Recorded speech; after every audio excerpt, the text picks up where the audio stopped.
எனக்கு என்ன தேவைன்னு ஏசப்பாவுக்கு தெரியாதா? நான் ஜெபம் பண்ணா தான் செய்வாரா அப்படின்னு சொல்லாதம்மா. தட்டுனா தான் கதவு திறக்கும்மா. பிறவிலேயே கண் தெரியாதவன ஒருத்தனை ஏசப்பாட்ட கூட்டிகிட்டு வந்தாங்க. அவனுக்கு என்ன தேவைன்னு ஏசப்பாவுக்கு தெரியுமா தெரியாதா? இருந்தாலும் ஏசப்பா உனக்கு என்னப்பா வேணும்னு கேட்டார். அவன் எனக்கு கண் பார்வை வேணும்னு கேட்டான். அவனுக்கு பார்வையை கொடுத்து ஏசப்பா அனுப்புனார். ஏசப்பாட்ட நீ ஒன்று கேட்கும்போது அவரால் செய்ய முடியுங்க விசுவாசத்தை நீ வெளிப்படுத்துத. ஒரு பிச்சைக்காரங்கிட்ட போய் 1 லட்சம் ரூபா கடன் கேட்பியாம்மா? சொல்லுமா.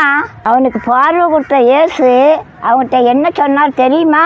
உன் விசுவாசம்தான் உனக்கு பார்வையை கொடுத்ததுன்னு சொன்னார். அவன் கேட்கும் போதே இதை செய்ய முடியுங்க நம்பிக்கையை அவன் வெளிப்படுத்துதான். இதாம்மா ஜெபத்தோட ரகசியம். நம்பிக்கையோடு கேளுமா, அவர் தருவாருமா. உனக்கு அற்புதம் செய்த வரைக்கும் விடாதம்மா. ஒரு தொல்லை தாங்க முடியாமே அவர் உனக்கு அற்புதம் செஞ்சிருவாருமா.